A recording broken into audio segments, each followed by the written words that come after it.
ಇವತ್ತು ನಾನು ನೀವು ನಾವೆಲ್ಲರೂ ಈ ಥರದ ಒಂದು ವೇದಿಕೆಯಲ್ಲಿ ಕುಳಿತು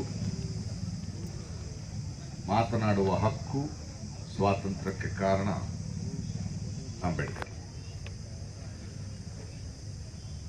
ಕೆಲವರು ನನ್ನ ಮಿತ್ರರೊಬ್ಬರು ಹೇಳಿದಂಗೆ ಹೆದರಿಕೆ ಆಗುತ್ತೆ.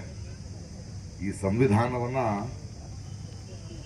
ಅಂಬೇಡ್ಕರ್ ಅಲ್ಲದೆ ಬೇರೆ ಯಾರಾದ್ರೂ ರಚಿಸಿದ್ರೆ ಏನಾಗ್ತಿತ್ತು ಈ ದೇಶ ಅಲ್ವೇ? ಇದು ಕಾನೂನು ಅಲ್ಲ, ಇದು ಸಂವಿಧಾನದ ಪೀಠಿಕೆ ಏನಿದೆ ಅದರಲ್ಲಿನ ಮಾತುಗಳೇನಿವೆ ಅದು ಕಾನೂನು ಅಲ್ಲ. ಅದು ಅವಮಾನಕ್ಕೆ ಹುಟ್ಟಿದ್ದರು, ಹಸಿವಿಗೆ ಹುಟ್ಟಿದ್ದರು, ಧಾರ್ಮಿಕ ಕ್ರೌರ್ಯದ ಪರಿಣಾಮಕ್ಕೆ ಹುಟ್ಟಿದ್ದರು. ಇವತ್ತು ನಾವು ಅದನ್ನು ಕೊಂಡಾಡಬೇಕು, ಸಂಭ್ರಮಿಸಬೇಕು, ನಿಜ. ಆದರೆ ಕಾಲ ಹಾಗಿಲ್ಲ. ಅದನ್ನು ಉಳಿಸ್ಕೊಳ್ಬೇಕಾದ ಒಂದು ಪರಿಸ್ಥಿತಿಗೆ ನಾವು ಬಂದಿದ್ದೇವೆ. ನಾನೊಬ್ಬ ಕಲಾವಿದ, ಕವಿ ಅನ್ಕೊಳ್ಳಿ. ಪ್ಯಾಲೆಸ್ತೈನ್ನ ಒಂದು ಪದ್ಯ ನೆನಪಾಯ್ತು ನನಗೆ. ನನ್ನ ಮಾತುಗಳಲ್ಲಿ ರಾಜಕಾರಣ ಇರಬಾರದು ಅಂದ್ರೆ ನಾನು ಹಕ್ಕಿಗಳ ದನಿಯನ್ನು ಕೇಳಬೇಕು. ಆದರೆ ಹಕ್ಕಿಗಳ ದನಿ ಕೇಳಿಸ್ಕೊಳ್ಳೋದಕ್ಕೆ ಯುದ್ಧ ವಿಮಾನಗಳ ಕರ್ಕಶ ಸದ್ದು ಅಡಗಬೇಕು. ಆದ್ದರಿಂದ ಯುದ್ಧ ವಿಮಾನಗಳ ಬಗ್ಗೆ ಮಾತಾಡಬೇಕು, ಮಹಾಪ್ರಭುಗಳ ಬಗ್ಗೆ ಮಾತಾಡಬೇಕು. ತಾವು ಯಾಕೆ ನನ್ನ ಪಕ್ಕದಲ್ಲಿ ಕೂತಿದ್ದೀರಿ? ಫೋಟೋನ ಬನ್ನಿ, ಸೆಲ್ಫಿ ಅವರೊಬ್ಬರೇ ತಗೋಬೇಕು ಮಹಾಪ್ರಭುಗಳು, ನಮಗೆಲ್ಲ ಬೇಡ. ಯಾಕ್ರಿ ಅವ್ರನ್ನ ಮಹಾಪ್ರಭು ಅಂತೀರಿ ಅಂದ್ರು. ಏಕವಚನದಲ್ಲಿ ಮಾತಾಡದೆ ಅನ್ನೋಕ್ಕೆ ಮಹಾಪ್ರಭು ಅಂದೇ ಅಲ್ಲ, ಅದರ ಹಿಂದೆ ಒಂದು ಮರ್ಮ ಇದೆ. ಅಂಬೇಡ್ಕರ್ ಅವರ ಸಂವಿಧಾನ, ನಾವು ನಮಗೆ ಮಾಡಿಕೊಂಡ ಸಂವಿಧಾನದ ಪ್ರಕಾರ ನಮಗೆ ಮಹಾಪ್ರಭುಗಳು ಅನ್ನೋರು ಇರಬಾರ್ದು.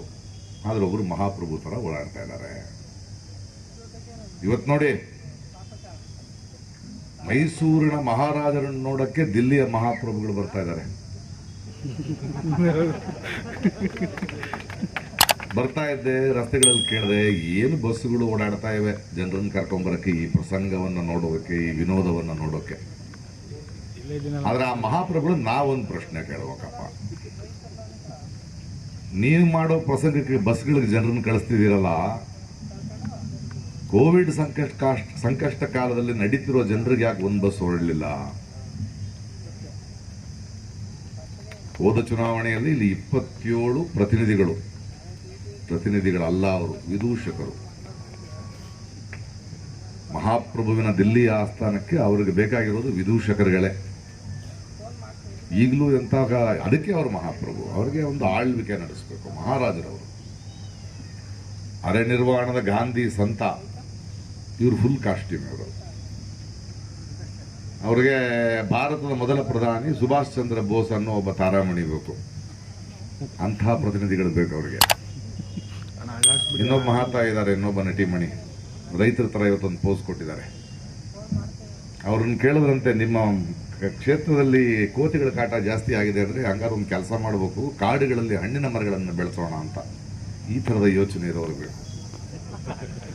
ಕರ್ನಾಟಕದ 27 ಪ್ರತಿನಿಧಿಗಳು ವಿದೂಷಕರಾದ ಕತೆ ನಮಗೆ ಗೊತ್ತು. ಬರ ಪರಿಹಾರ ಇರಲಿ, ಇನ್ನೊಂದಿರಲಿ, ಮಾತಾಡಲ್ಲ. ಈಗ ಮಹಾಪ್ರಭುಗಳು ಮೈಸೂರಿನ ಮಹಾರಾಜರನ್ನು ವಿದೂಷಕರನ್ನು ಮಾಡಕ್ಕೆ ಹೊರಟಿದ್ದಾರೆ. ಅವ್ರು ಯಾಕೆ ಒಪ್ಕೊಂಡ್ರು ನಂಗೆ ಗೊತ್ತಿಲ್ಲ. ಅವರನ್ನು ತಡೆಯೋ ಜವಾಬ್ದಾರಿ ನಮ್ಮದು. ಕುಮಾರಣ್ಣ ನೆನ್ನೆ ಸ್ಟೇಟ್ಮೆಂಟ್ ಕೊಟ್ಟವ್ರೆ, ಹೆಣ್ಮಕ್ಳು ದಾರಿ ತಪ್ಪೋರಂತೆ ಗ್ಯಾರಂಟಿಯಿಂದ. ನೀವು ದಾರಿ ತಪ್ಪಿ ಎಷ್ಟು ವರ್ಷ ಆಯ್ತ್ರಿ? ಎಲ್ಲ ಓಡಾಡ್ಕೊಂಡಿದ್ಯಪ್ಪ ನೀನು, ಇನ್ನೂ ಒಂದ್ ಕಡೆ ಸೇರ್ಕೊಂಡಿಲ್ಲ ನೀನು. ಮಹಾಪ್ರಭುಗಳಿದಾರಂತೀಗ. ಮಹಾಪ್ರಭುಗಳು 400 ಪಾರ್ ಅಂತಾರೆ. ಏನು ನಂಬಿಕೆ ನೋಡಿ ಅಂತಾರೆ. ನಂಬಿಕೆ ಅಲ್ಲ, ಅದು ಮಹಾಪ್ರಭುವಿನ ಭಯ. ಈ ಹೆದರ್ಕೊಂಡವ್ರೆ ಹೆಂಗೆ ಕೆಲಸ ಮಾಡೋದು ಈ ಸರ್ವಾಧಿಕಾರಿಗಳು. ಅವ್ರಿಗೆ ಹೆದರಿಕೆ ಆಗ್ತದೆ ಅಂತ ನಮ್ಗೆ ಹೆಂಗೆ ಕಾಣಿಸುತ್ತೆ ಅಂದರೆ, ತುಂಬ ಕಾನ್ಫಿಡೆಂಟ್ ಆಗಿ ಮಾತಾಡ್ತಾರಲ್ಲ 400 ಪಾರ್ ಅಂದಾಗ. ಎಲ್ಲ ಸಂಸ್ಥೆಗಳನ್ನು ಉಪಯೋಗಿಸಿ ಮಾತಾಡೋರನ್ನ ಜೈಲಿಗೆ ಕಳಿಸಿದಾಗ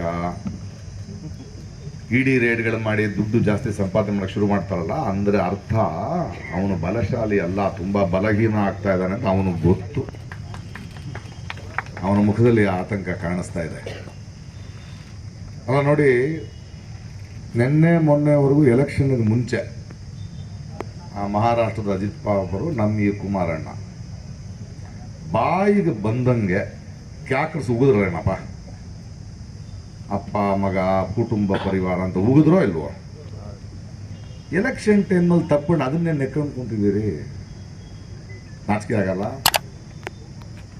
ಉಗಿದವನಿಗೆ ನಾಚಿಕೆ ಇಲ್ಲ, ಉಗಿಸ್ಕೊಂಡವ್ನಿಗೆ ನಾಚಿಕೆ ಇಲ್ಲ, ದಾರಿ ತಪ್ಪಿದ ಅಂತ ಹೇಳ್ಕೊಂಡು ಕೂತ್ರು ನೋಡೋರು ನಮಗೂ ಒಂದು ಸ್ವಲ್ಪ ಮಾನ ಮರ್ಯಾದೆ ನಾಚಿಕೆ ಇದೆಯಪ್ಪ, ನೋಡೋಕ್ಕಾಗ್ತಾ ಇಲ್ಲ ನಮಗೆ.